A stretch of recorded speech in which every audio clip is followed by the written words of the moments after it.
사무엘상 25장 13절에서 17절. 다윗이 자기 사람들에게 이르되 너희는 각기 칼을 차라 하니 각기 칼을 차매 다윗도 자기 칼을 차고 400명가량은 데리고 올라가고 200명은 소유물 곁에 있게 아니라 하인들 가운데 하나가 나발의 아내 아비가일에게 말하여 이르되 다윗이 우리 주인에게 문안하러 광야에서 전령들을 보냈거늘 주인이 그들을 모욕하였나이다.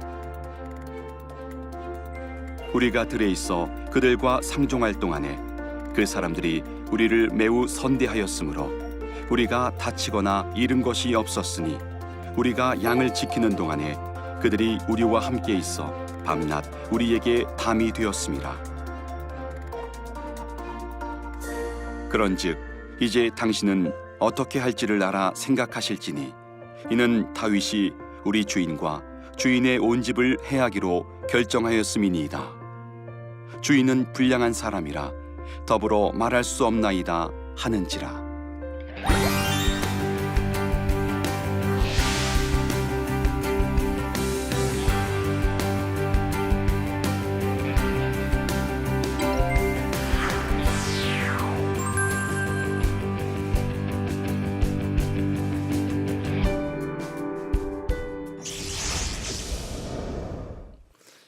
안녕하십니까. 우리 다윗의 이야기를 풀어가고 있는 우리 아름드리 교회 이재천 목사입니다. 오늘 11번째 시간인데 다윗이 자기의 그 광야 여정 속에 가장 그 심각한 위기를 직면하면서 이 사람이 건달업으로 업종을 전환하는 이야기, 그것이 오늘 얘기인데 한번 같이 생각해 보도록 하겠습니다. 이 사무엘이 죽고 나서 다윗이 엄청난 충격을 받아요. 그리고 나서 자기 마음을 어떻게 다스릴지 모르는 상황에서 일이 터졌는데 그런 과정에서 다윗이 어떻게 흐트러지고도 절망스러운 마음을 자기가 잘 다잡는가, 그런 부분들을 같이 볼 거고요. 그때 등장한 여인, 이 아비가일이라는 여인이 있어요. 이 아비가일이라는 여자가 등장을 하는데 이분은 어떤 분이고 이분이 어떻게 다윗을 설득해내는가, 이 두 가지를 잘 보시면서 이 오늘 본문을 잘 좀 찾아오시면 좋겠습니다. 황량한 광야에 더 황량해진 사건이 일어나는 거예요. 뭐냐면 큰 별, 우리 사무엘이 집니다. 우리 보면 이 그 사무엘이 아주 굉장히 대단한 인물이었어요. 선지자 사무엘 이후로는 이스라엘 가운데 유월절을 이같이 지키지 못했다고 얘기하면서, 그러면서 역대 하에 요시야 시대에 있었던 그 유월절 그 절기가 이 사무엘 시대까지 거슬러 올라와서 사무엘 때부터 여태까지 그런 게 없었다. 수백 년 동안 사무엘과 같이 이스라엘을 유월절을 지키면서 하나님께로 돌아오게 한 사람은 없었다. 이런 식으로 평가를 하는 거예요. 대단한 사람이죠. 그 다음에 모세와 사무엘이 내 앞에 섰다 할지라도 내 마음이 이 백성을 향할 수 없다. 그러니까 하나님께서 얘기하시는 거, 이스라엘 백성들이 완전히 망가졌는데 설사 모세와 사무엘이 기도했는데도 안 된다, 그런 얘기를 하는 걸로 봐서는 하나님께서 이스라엘 역사에서 기도의 사람으로 두 사람을 인정하셨는데 차라가 모세고 그 다음이 사무엘이죠.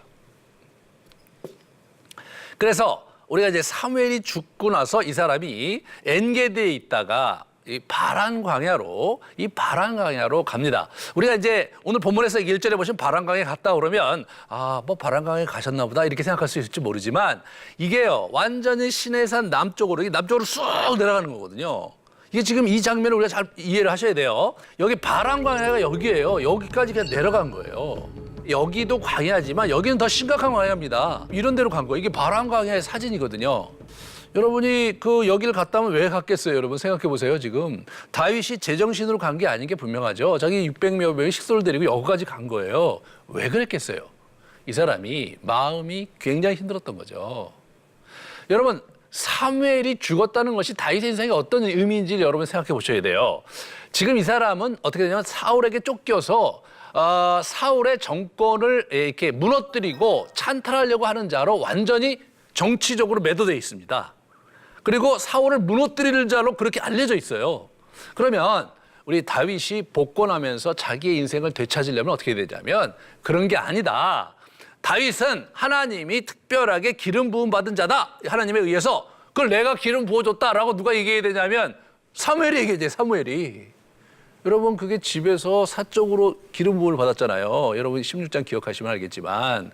그러니까 다윗이 내가 사실은 사무엘이 옛날에 살아계실 때 나를 기름 부음 받았다라는 것은 정치적으로는 아무런 의미가 없는 거거든요. 다윗은요, 사무엘이 죽었다는 것 자체가 자기가 이제 평화적으로 정상적으로 복권할 길이 막혔다는 것을 의미합니다. 이 사람이 지금 갈 길이 없는 거예요. 갈 바가 없는 거예요. 사무엘이 있어야 자기가 미래가 있다고 생각했는데 그 사무엘이 속절없이 떠나신 거예요. 그런데 사무엘만 죽은 게 아니라 여기서 우리가 이제 맨 마지막 부분에 기록되어 있는데요. 사무엘이 죽자 이 미가 있잖아요. 우리 다윗의 처 미가를 사울이 발디에게 다른 사람에게 줬어요. 이 자기 첫 번째 부인입니다. 그래서 실제로 24장에 이제 우리 다윗이 우리 사울을 부를 때 나의 아버지여 이렇게 부르는데 요 다음 장에 26장에는 내 주 왕이여 이렇게 표현하고 있어요. 다시 말해서 24장과 26장 사이에 자기 아내를 자기가 다른 남자한테 줘버린 거예요. 그렇게 됨으로써 어떻게 되냐면 왕족의 지위를 박탈한 거죠. 더 이상 아무것도 아닌 거예요.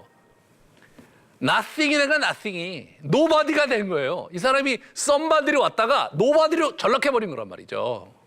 그래서 복권할 기회도 놓쳤고 왕족으로서의 신분도 완전히 나락으로 떨어졌고 그것이 우리 다윗이 직면해야 됐던 상황입니다.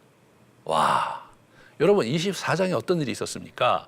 하나님을 바라봄으로 자기가 자기 힘으로 사울을 무너뜨리고 복권할 수 있는 기회가 있었잖아요. 그때는 이 사무엘이 살아 있었어요. 그러니까 어떤 길을 발견할 수도 있고 길을 찾아갈 수도 있는 여지가 있었는데 거기서 믿음으로 하나님께 도전했던 다윗을 하나님이 이런 쪽으로 이렇게 몰아붙이시는 거예요. 야, 진짜 견디기 어려웠겠죠. 이게 그래서 아까 말씀드렸듯이 다윗이 광야 생활의 최대 위기에 이게 직면을 하고 있는 것을 우리가 오늘 이제 보게 되는 거죠. 그런데 오늘 본문에서 보시면 양털 깎는 그런 날이라고 나와요. 이 보호세를 청구하는데 참 이 건달업을 이 사람이 하고 있는 게 보여요. 여기서 보시면 사실 여러분 정식 계약을 맺은 적이 없어요. 네, 정식 계약을 맺은 적이 없어요. 나발이 주인인데 나발이 자기 보호해달라고 요청한 적이 없어요. 자기들이 와서 그냥 그렇게 하는 거예요. 여러분 이제는 제가 왜 이 사람을 건달이라고 했는지 왜 건달업에 종사하겠는지 여러분 이제 이해를 하셔야 돼요. 뭐냐면 전통적으로 옛날 그 재래시장 같은 데 보면 이 건달들이 있잖아요. 건달들이 그래서 보호세 내라고 하는 거잖아요. 자기들이 거기 아무런 권한도 없는데 그런 부분을 생각하는 이 사람은 지금 뭐냐면 먹고 살 일이 막막하니까 어떻게 되냐면 부잣집에 있는 목동들을 뒤를 봐주면서 보호세를 청구하는데 양털 깎는 날이라고 나와 있는데요. 그날이 feast, 이 축제의 날인데 그것은 농경사회에 있어서 추수하는 날과 같아요. 그래서 양털 깎는 날 목동에 품삯을 주는 거거든요. 예, 그러니까 이 사람들이 가갖고 이제 잔치를 베풀었으니까 아유 우리를 위해서 내 부하들을 위해서 그동안 수고 많이 했으니까 우리에게도 좀 당신 손에 잡히는 대로 좀 먹거리 주십시오라고 요청을 한 거였어요. 자, 다윗이 지금 어떻게 사는지 여러분이 잘 아셔야 됩니다. 다윗이 지금 사실은 건달업을 하면서 약간 좀 묘하게 지금 정서적으로 그렇게 살고 있는 걸 보게 돼요. 이것이 이제 굉장히 우리가 생각해 봐야 될 건데 여기 보면 이 나발이 그 이름을 짓밟자 모욕을 당해서 분개하고 죽여버리려고 합니다. 여러분 건달에게 있어서 정말로 건드리지 말아야 될 것은 뭐냐면 그의 자존심이죠. 여러분 그의 이름이에요. 건달이 여러분 그 이름을 짓밟잖아요. 그럼 모든 것이 다 뒤엎어지는 겁니다. 그 사람이 갖고 있었던 모든 울분과 그 사람이 갖고 있었던 모든 한이 완전히 자기를 무시한 그 사람들에게 전달되는데 오늘 그 장면이 이 사람이 이제 거기서 이제 우리가 볼 수가 있는 거죠. 이 사람이 겉으로만 건달업을 한 게 아니라 아주 뼛속 깊이 건달이 되어 있었어요. 우리가 좋은 날에 왔은즉 내 손에 있는 대로 내 종과 내 아들 다윗에게 주기를 원한다. 그렇게 얘기를 하니까 우리 나발이 뭐라고 합니까? 다윗이 도대체 누구냐? 모를 리가 없잖아요. 다윗이 누군지 우리 삼척동자도 다 아는 사람이잖아요. 그러면 이새의 아들은 또 누구냐? 완전히 오리발 내밀고 있죠. 요즘 각기 주인에게서 억지로 떠나는 종이 많도다. 무슨 말도 안 되는 이름을 대갖고 내가 그를 도우라고 하느냐.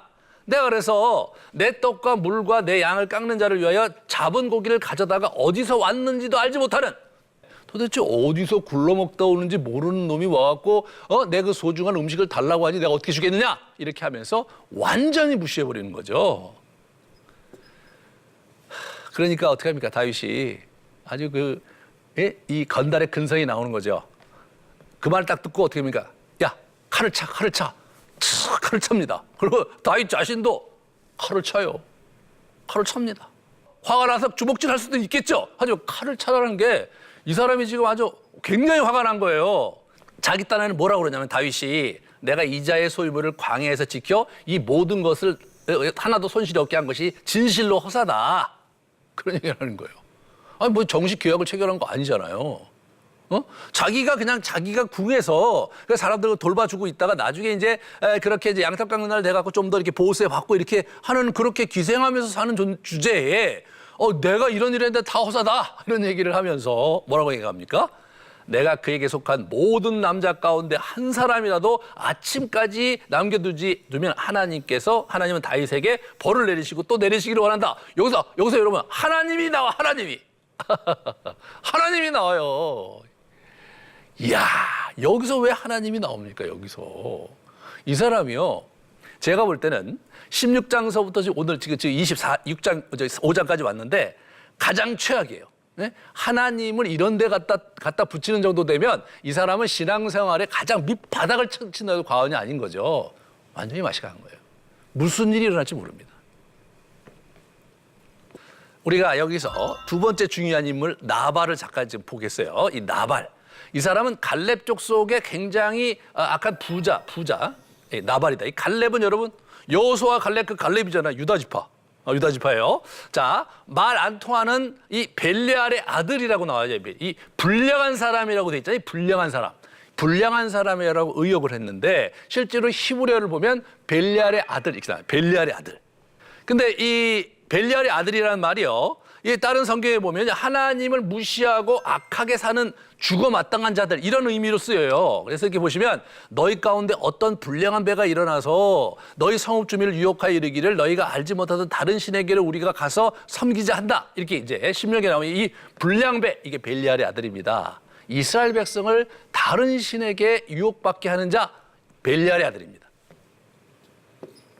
이 엘리의 아들들은 행실이 나빠 여호와를 알지 못하더라. 이때 행실이 나빠. 이것도 엘리 아들들은 벨리알의 아들들이다. 이런 표현이 나오는 벨리알의 아들들. 하나님을 완전히 거스러 행하고 여러 사람들에게 폐해를 끼치고 말이에요. 그 미투 운동이 일어날 만한 일들이 이 사람이 하고 있는 거거든요. 그런 것이 이 벨리알의 아들인 거예요. 그러니까 나발이 죽어마땅한 놈인 거예요. 성경에서 볼 때는 이게 벨리알의 아들. 죽어마땅한 놈을 하나님께서 나중에 죽이시는 그런 역동이 일어나는 거예요. 우리가 나발을 그렇게 처리해도 되나 하나님이? 그렇게 생각하시면 안 돼요. 이미 앞부분에 이 친구는 죽어마땅한 그런 불량배다라는 것이 이제 언급이 되면서 쭉 흘러가는 거예요. 자, 그러니까 이런 문학적 장치를 보면서 이 본문을 읽으면 아주 굉장히 재밌습니다. 이 다윗의 이름을 이 사람이 아까도 봤지만 짓밟았잖아요. 다윗은 누구며 이새의 아들은 누구며 요즘에 각기 주인에게서 억지로 떠나는 종이 많다 하더니 너희들이 그놈들이냐? 어디서 왔는지 알지도 못하는 자들에게 내가 왜 내 물건을 주느냐? 이런 얘기를 하면서 완전히 짓밟아버리는 거예요. 여러분 입장을 바꿔놓고 생각해 보세요. 내가 잘 몰랐는데 예복애들 저분들이 이렇게 우리가 이렇게 목축업하고 너희들이 이렇게 하는데 많은 도움이 됐냐? 네, 정말 도움이 많이 됐습니다. 아이고, 그러십니까? 수고들 많으셨네요. 오늘 뭐 우리 차린 건 얼마 안 되지만 가져가시고 나중에 또 기회가 되면 또 오세요. 뭐 이렇게 얘기를 해야 되잖아요. 이렇게 얘기해야 되잖아요. 근데 이런 식으로 다 하니까 짓밟는단 말이죠. 이 사람이 이거 진짜 굉장히 심각한 문제죠. 근데 왜 그러면 이 사람이 갈렙 족속인 우리 이 나발이 이렇게 다윗을 그렇게 했느냐. 과거에 이 사람이 그 사울과 밀접한 관계가 있었던 흔적이 보이거든요. 아말렉을 징벌하고 올 때, 사울이 아말렉을 징벌하고 올 때 갈멜에 와서 어떻게 되냐면 기념비를 세워주고 가요. 그래서 이렇게 보시면 사울이 갈멜에 이르러 자기를 위하여 기념비를 세우고 발길을 돌려 길갈에 내려갔다. 이렇게 나와요. 근데 다시 말해서 이 아말렉과의 전투에서 갈멜 사람들이 큰 도움이 됐겠죠. 나발이 부자니까 뭐 아마 전쟁 물자 같은 거 되지 않았겠습니까? 그래서 여러분 길갈에 가서 길갈의 기념비를 세워야 되는데 전혀 엉뚱하게도 이 갈멜의 이 기념비를 세웠다는 것은 뭐냐면 이 아말렉을 징벌하는 데 있어서 갈멜의 지원이 아주 유익했고 굉장히 왕으로서 취할 만하다 그런 얘기니까 이 사실 갈멜 사람 특히 이 나발은 전적으로 이 사울을 지지하는 인물이라고 우리가 미루어 짐작해 볼 수 있어요. 그렇기 때문에 지금 다윗을 그렇게 폄하하고 있다고 우리가 한번 상상해 볼 수 있습니다.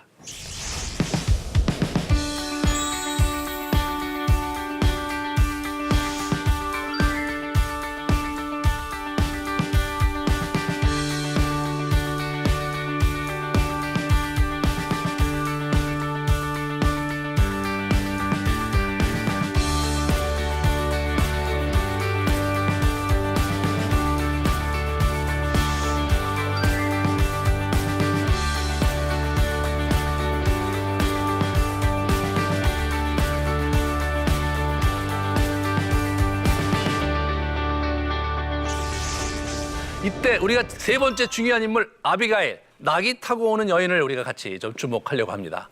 칼을 막 찾아낸 칼을 상태가 굉장히 안 좋아요. 이 사람이 지금 일이 벌어집니다. 이 사람은 지금 어떤 사람입니까? 울분이 많아요. 자기는 잘못한 일이 없는데 사울이 자기를 죽이려고 해요. 자기는 기다렸는데 그래서 사울이 죽일 찬스가 있었지만 하나님을 믿고 기다렸는데 사울이 뭐 그때는 뭐 네가 다 이 나라에 네가 주인이 될 거고 네가 주인이 되면 나를 선대해라 뭐 이런 얘기도 하고 그랬는데 소식도 없거니와 하나님도 도와주지 않는 상태에서 사무엘이 아무런 소식도 없이 죽어갔습니다. 참 기가 막힌 거잖아요. 너무 힘들고 어렵고 절망스러워서 바람강에 한동 갔다가 다시 올라온 거예요. 그리고 그냥 건달업을 합니다. 여러분 마음이 편했겠어요? 지금 자기 뭐 하고 있는 거예요 지금? 예?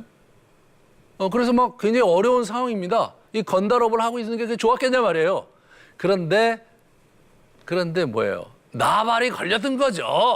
정말 울분에 가득 찼는데 누구 하나 자기 이제 건드리기만 해봐라 이놈의 자식들 뭐 이런 생각이 할 수 있지 않겠어요? 내가 정말 누구 하나 화풀이하고 분풀이할 만한 투사할 만한 사람이 나타나기만 하면 다 덮어 씌워서 지금 그렇게 하고 싶은 그런 마음이 가득했던 것 같아요. 우리 다윗이. 내가 그에게 속한 모든 남자 가운데 한 사람이라도 음식 좀 안 줬다고 사람 다 죽일 일은 없잖아요. 근데 이 사람의 이러한 마음이 어디로부터 왔느냐면 사무엘이 죽고 나서 낙담하고 건달업을 하면서 앞에 방향성과 자기 인생에 어떻게 가야 될지 굉장히 어려운 절망적인 상황 속에서 이게 건드려졌기 때문에 그죠? 이 사람의 내면에 있었던 울분과 자기 연민과 생에 대한 불만과 이런 것들이 그냥 팍 표출되는 거죠. 본성, 근성이 들어요, 근성. 이 사람 전쟁 잘하는 사람 아니에요. 예? 그게 긍정적으로 쓰였을 때 참 대단한 거죠. 부정적으로 쓰이면 엉뚱한 사람이 피해를 보는데 바로 이 상황이 그런 상황이 된 겁니다. 이때 다윗의 마음을 누그렸던 여인, 그것이 바로 아비가일입니다. 예물 부대를 앞서서 이렇게 예물을 해갖고 해갖고 엄청난 양의 많은 이렇게 막 떡 200덩이, 포도주 2가죽 부대, 양 5마리 요리된 거, 그다음에 볶은 곡식 5세이, 건포도 100송이, 엄청난 양을 자기가 그냥 그날이 그 양떡 깎는 날이라 잔치하려고 준비했던 거 그냥 다 갖다 주는 거예요. 다 갖다. 왜냐하면 지금 큰일 났거든요. 그래서 극진한 예로 다윗에게 이제 나아갑니다. 여기 보시면. 이 다윗을 보고 급히 나귀에 내려 다윗 앞에 엎드려 그의 얼굴을 땅에 대는데 여러분 이 아비가일이요 뭘 타고 오는지 아십니까? 나귀를 타고 와요. 나귀를. 다윗은 오면서 궁시렁궁시렁 되는 거죠. 지금 기세등등해서 살기 등등해서 오는데 저쪽에 한 여인이 이렇게 오는 거예요. 따그다. 그럼 어떻게 됩니까? 갑자기 하면 갑자기 전의를 상실하게 되잖아요. 그런 상황에서 이 사람이 내려서 땅에 막 고개를 숙이면서 이렇게 다윗에게 예의를 표합니다. 내 죄여 오라건대 내 죄악을 곧 내게로 돌리시고 여종에게 주의 길을 귀에 말하게 하시고 이 여종의 말을 들어주십시오. 이 여자가 이렇게 예를 표해서 다윗의 막 발 아래 엎드려서 막 얘기하는데 어떤 남자가 여기서 이 여자한테 저리 비켜 이렇게 얘기할 수 있겠습니까? 이보게들 이 여인 치우게 그렇게 할 수 없죠. 그래서 이제 이 여자가 기회를 얻어서 말하죠. 이 여종이 내 주께 가져온 예물을 내 주를 따르는 이 소년들에게 주게 하시고 주의 여종의 허물을 용서해 주십시오. 결국은 이것 때문에 그러신 거니까 내가 우리 집안에 있는 거 다 가져왔습니다. 다 가져가시고 저를 봐서라도 용서해 달라. 그렇게 하면서 이제 다윗에게 나오는 거죠. 그러면서 이 사람이요, 여러분 그 26절에서 31절에 기가 막힌 문장을 날리는 거예요. 그러면서 이 하나님께서 피 흘려 보복하시는 것을 막으셨다 그런 얘기를 하는 거예요. 내 주의 손으로 피를 흘려 친히 보복하시는 일을 여호와께서 막으셨다. 이런 얘기가 이제 이 사람의 연설문, 우리 아비가일의 연설문 첫 절에 나와요. 그 다음에 내 주께서 친히 보복하셨다든지 앞으로 만에 슬퍼하실 것이 없고 내 주의 마음에 걸리는 것이 없으리이다. 이렇게 친히 보복하시는 거 안 된다. 그게 왜 나오는 겁니까 이게? 이게 왜 나오는지 아세요? 이거예요. 그들 실족할 그때 내가 보복하리라. 예. 그래서 그들의 환난 날이 가까우니 그들에게 닥칠 그 일이 속히 오리로다. 하나님께서 내가 보복하시겠다고 말씀하신 거거든요. 복수는 여호와의 것이거든요. 성경에서 너희는 용서하고 내가 대신 복수해 주마. 공리는 내가 찾아주마. 이게 하나님의 약속이거든요. 지금 그 말씀을 붙들고 얘기하는 거예요. 모세오경의 율법에 보복은 하나님께서 해주시고 복수는 하나님의 것이라고 했는데 내 주 다윗이여 당신이 그 일을 행하시면 당신께서 나중에 크게 되시는 날 얼마나 힘드시겠습니까? 왜 이런 오점을 남기시려고 합니까? 이게 이 사람의 논조의 핵심입니다, 여러분. 와, 이 아비가일이요, 모세오경의 그 핵심 메시지를 딱 붙들고 다윗에게 정확하게 날리는 거예요. 24장에 다윗이 그 말씀 붙들고 사울을 살려줬잖아요. 이 사람이 그 말씀 붙들고 다윗을 또다시 이게, 예? 다윗을 설득하고 있는 거잖아요. 이 여자가 얼마나 대단한 여자입니까, 이거에. 그러면서 얘기를 할 때 어떻게 됩니까? 나발의 이름, 다윗의 이름이 짓밟혔는데 나발의 이름을 짓밟아요. 보세요. 내 주는 이 불량한 사람, 벨리알의 아들이요, 나발을 개의치 마옵소서. 그의 이름이 그에게 적당하니 그의 이름은 나발이라. 미련한 자니이다. 이 나발이라는 말이요, 바보라는 뜻이 바보라는. 예? 아버지가 바보라는 이름을 붙였는지 이때 여기 나발이 나와서 후대 나발이 바보가 됐는지는 우리 잘 알 수 없지만 이 나발이라는 게 그 이름이 바보 아닙니까? 거기 개의치 마십시오. 그렇게 얘기하면서 다윗의 짓밟힌 이름의 명예를 회복해 주는 거예요. 자기 남편 나발의 이름을 짓밟음으로써. 와, 이게 보통 여자가 아니죠, 여러분. 그러면서 이는 내 주께서 여호와의 싸움을 싸우시며 내 주의 일생에 내 주가 주에게서 악한 일을 찾을 수 없나이다. 여호와의 싸움을 싸우시는 거다. 당신은 지금 건달업을 하고 있을지 모르지만 당신의 싸움은 여호와의 싸움이고, 예? 당신에게 악한 일이 없는 걸 내가 안다. 오늘 악을 행하셔서는 안 된다. 그런 얘기를 얘기를 하고 있는 거죠. 이때 다윗이 이것을 붙들고 일어나는 거죠. 이스라엘의 하나님 여호와요. 예? 다윗이 영적으로 깨어나는 거예요. 아비가일이 당신의 하나님 여호와 하니까 이스라엘의 하나님 여호와요. 23장에 다윗이 처음으로 이스라엘의 하나님 여호와라고 하면서 자기 자의식을 가졌다는 말씀을 드렸어요. 지도자로서의 자의식을 이 장면에서 다시 내가 누구인지에 대한 분명한 자의식을 갖고 하나님께 나아가면서 변화되는, 하나님을 찬양하며 하나님의 말씀을 붙드는 다윗의 멋진 모습을 우리가 이렇게 보게 되는 겁니다. 오늘 너를 보내어 나를 영접하게 하신 이스라엘 하나님 여호와를 찬송한다 하면서 여기서 하나님을 찬송하는 우리 다윗을 보게 되는 거죠. 다윗이 이게 훌륭한 거예요. 자기를 설득하고 자기를 깨우치려 하는 자의 귀를 기울이는 자, 다윗입니다. 자, 여기서 우리가 한번 잘 적용해야 될 부분을 우리 찾아봐야 됩니다. 첫 번째로 환난 속에서 반드시 피할 길을 주시는 여호와 하나님을 의뢰하고 기회를 붙잡기 위해 힘을 기울여야 됩니다. 그래서 보시면 형제들아 나는 너희가 알지 못하기를 원치 아니하노니 우리 조상들이 다 구름 아래 있고 바닷 가운데로 지나며 모세에게 속한 다 구름과 바다의 세례를 받고, 무슨 얘기냐면 광야를 지나갈 때 이 얘기를 회상하면서 우리 바울이 하는 얘기죠. 그러면서 얘기를 하는 겁니다. 시험 당할 즈음에 또한 피할 길을 내사 너희로 능히 감당하게 하시는, 우리 다윗이 다시 극기의 도를 붙잡고 자기 자신이 아니라 하나님으로 내 인생을 살아야 되는 걸 붙잡고 가다가 너무나 화가 나서 완전히 그냥 이놈의 인생 될 대로 되라 하고 확 나갔을 때라도 하나님께서 피할 길을 주신 거예요. 누구예요? 아비가일이라는 피할 길을 주셨잖아요. 그 피할 길을 붙잡는 우리 다윗을 보게 됩니다. 여러분, 사울왕도 피할 길이 있었어요. 요나단이 있었잖아요. 그런데 그 피할 길을 붙잡지 못한 사울은 망가졌지만 다윗은 아비가일을 통해서 말씀하시는 하나님의 피할 길을 붙잡고 다시 일어나는, 정말로 우리가 배워야 될 바죠.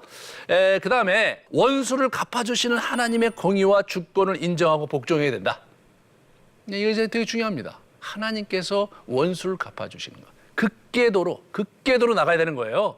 그래서 이 광야의 건달의 삶은 뭐냐? 여러분, 극궤도로 하나님께서 피할 길을 주시는 걸 붙잡고 믿음을 가지고 자기 자신을 극복해 나가는 그런 여정으로 달려가야 된다. 이것이 오늘 우리가 붙잡아야 될 굉장히 소중한 말씀입니다. 우리 긴 시간 수고하셨는데 다음 주에는 다시 한번 하나님께서 다윗의 손아귀에 사울을 갖다 놓으십니다. 어떻게 다윗이 극기로 그것을 헤쳐가는지 같이 보시면서 귀한 은혜를 붙잡기 원합니다. 수고하셨습니다.